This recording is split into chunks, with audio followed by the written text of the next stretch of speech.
Come back again to my channel. I am so grateful that my sister is no longer in Ukraine. My sister just graduated last year, and I'm just thinking, like, what would have happened if my sister was in Ukraine at this time? The truth is, Russia and Ukraine have been on this whole thing for a very long time. Nobody knew that one day it was going to be this serious. So I feel the pain of so many Africans who are really stranded. And I'm just not happy with the way the government is taking this whole thing. Russia could not feel safe, developed, and exist because of what they claim was a constant threat from Ukraine. Also, the president of Russia claimed that his goal was to protect his people subjected to bullying and genocide. Ukrainians have suffered a 8-year war with Russia. The military called 18 to around 60 years of age to actually help fight the war between the Russia and then the Ukrainians. Guys, if you are seeing the videos online about this whole war thing, you would take it serious. Like, the Ukrainians are going through so much. I've been watching the news, and at a point I had to stop myself from watching the news. A lot of presidents have commented about what's going on, but I'm talking about really helping Ukrainians. You can see that a lot of people don't want to like help them to fight. The news, the media actually make it look like Ukrainians are going through so much and everything. I don't want to be like, oh, I'm supporting Ukrainians and Russia, they're bully and everything. I don't want to take side, because these are two brothers fighting. We don't know what is really happening, so nobody wants to really put their mouth or put their head into this case. But where I will put my mouth is if Africans are being stranded, like the internationals who are being stranded. What if the plan of the Ukrainians, since they have already told their guys, the men, ages 18 to around 60, they have to stay back, the men have to stay back to fight. So what if they have it in their mind that they want internationals to also join in the fight? Because they need people, right? They need people, and those people who are already there, that you're an international, that you're already there in that country, they will want you to join them to fight. I actually found out that there was someone on Instagram who is really helping. You know, she's putting out information about how to get some internationals out of, especially Nigerians, out of Ukraine to the border. Niger.wifey. She's on Instagram, Niger.wifey. If you are stranded, if you're a student, whatever you are and you're in Ukraine, if you're in Ukraine and you are stranded, just send her a message, Niger.wifey. Send her a message. She's going to help you. Like, she's putting out information. They're even sending buses to people. So if you are stranded, just send her a message on Instagram. She's going to help you, okay? And I know that there are a lot of people funding her too, because it's a lot of work. There's some people even saying that over 200 people were able to help them. You know, government who owns the money, who controls finance. The citizens are even helping. Some of the citizens are even helping better than the government. I was even like, okay, you know, maybe this war is just between the militaries and no citizen will be affected, because generally speaking, when war starts, nobody wants to attack the citizens. Obviously, you shouldn't be, you are not a coward to want to attack citizens. So you're fighting with the military. So when you now see that the citizens are being affected, that means it's not even safe. What is going on? It's not safe for them to be there at this point in time. So government should please help out. People should help out. I just don't like the fact that, you know, people who have a say, people who have the money, no one is like doing anything. And even if they are doing, because you can't say that they're not doing anything, because there are some people doing something like that. I know that I saw a statement from the government, so yes, they're doing something. But what I'm talking about is the fact that they didn't do those things on time.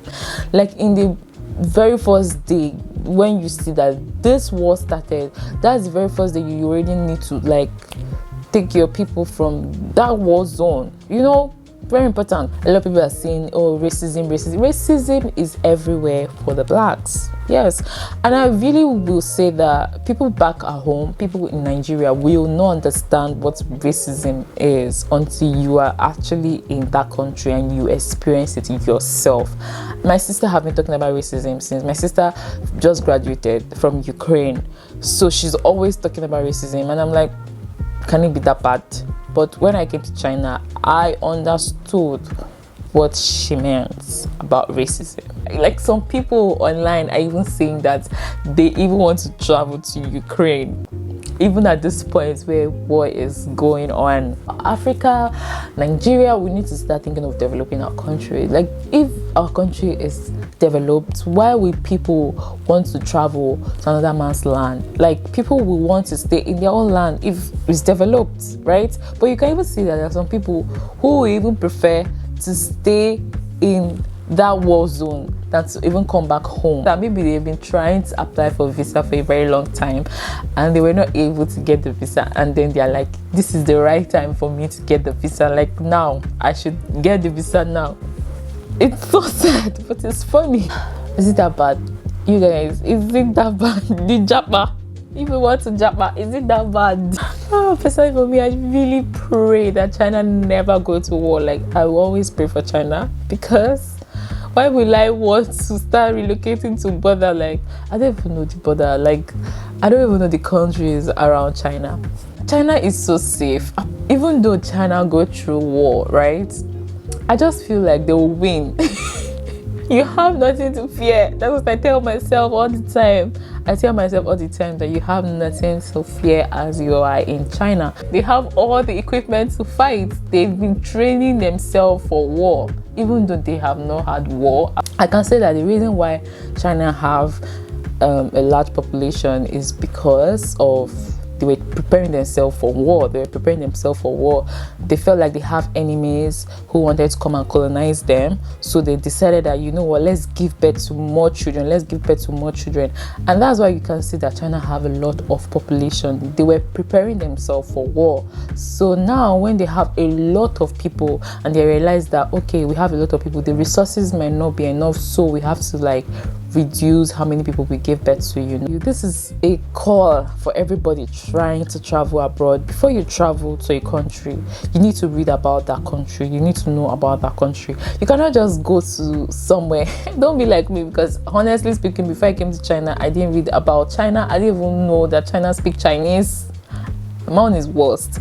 So that you will be prepared. If I was in Ukraine, I will be prepared, because this whole Ukraine and Russia thing has been happening for a very long time. We all knew that there was just this friction between them, but nobody knew that, oh, like Russia would do anything about it. Before this war even started, like, Mr. Putin actually said that, yeah, they were removing their troops, that because they were saying that the troops were coming into the border of Ukraine, right? And then they were trying to warn him, and he was telling them that, oh yeah, well, we're removing our troops. I don't even think that Ukraine was prepared for this war. But you can't even blame them. Like, how can you prepare yourself for war? Even when you're looking at the world map, Russia is just shouting. Russia have the largest land mass. You know, but for Ukraine, Ukraine have a population of 44 million people, right? Well, I don't know how many people are in Russia, but I know they have a high population, more than Ukraine. I don't even want any African president or leader to put their mouth in this thing, really, because if they send one bomb in Nigeria, if they send one bomb to Nigeria, are we going to survive it?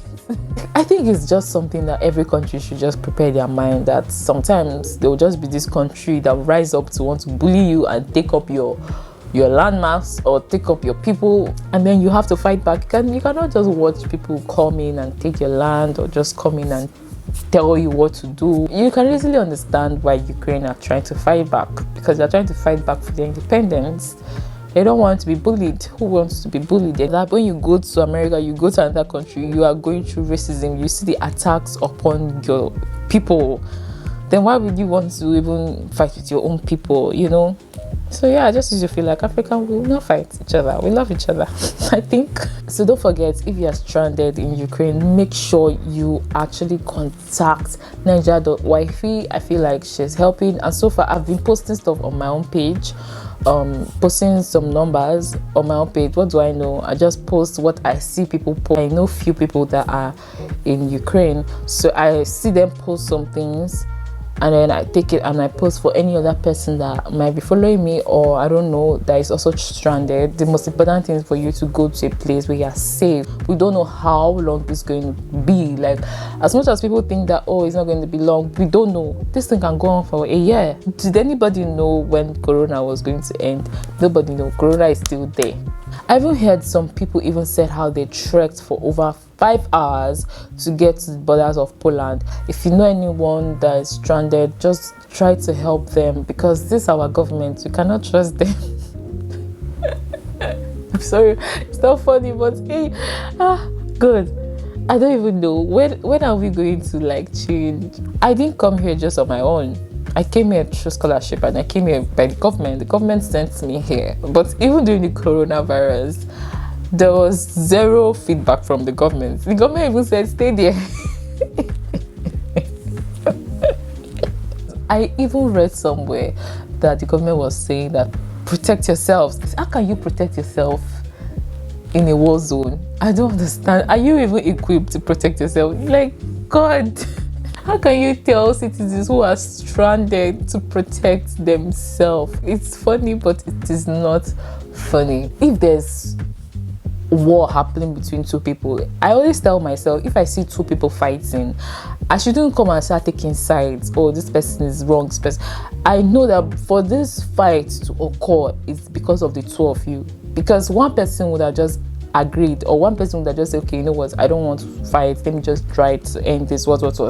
So now when this fight is happening, then it's because of the two of you. So I don't really like to take sides, but what I try to do, I try to look for solutions to ensure that fight don't occur. Because with all this war happening now, the people that are really suffering are the citizens. The citizens are going through so much. Even for the Russian citizens, they are also going through so much. They are protesting against this war, against this fight.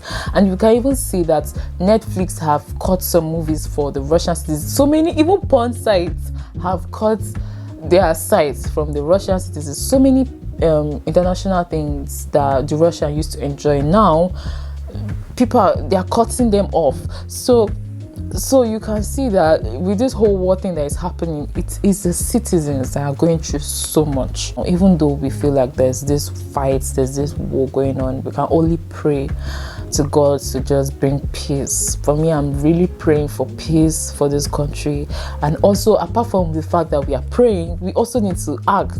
We know Nigerians, we are good at praying, but acting means that you need to help, you need to assist these people. If you know anyone who is stranded, please try to help them.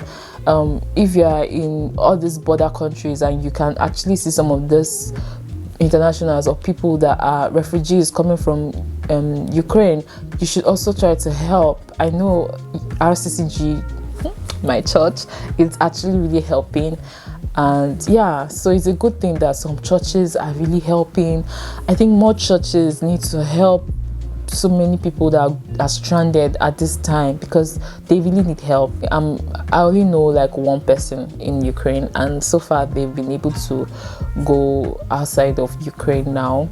Two other people that I know, my sister and someone else. Funny enough, the second girl who was supposed to be in Ukraine by this time, her sister had wedding. Like, her sister just wedded and then she had to travel down to Nigeria. So imagine if she was there now at this whole thing. That means she would have been so stranded. I'm happy that at the time the sister had her wedding, and then she was able to travel, because nobody prayed for this kind of thing for their family. Really, thank you God for my sister, that she's at home and she's safe. So I think that's why I'm sad.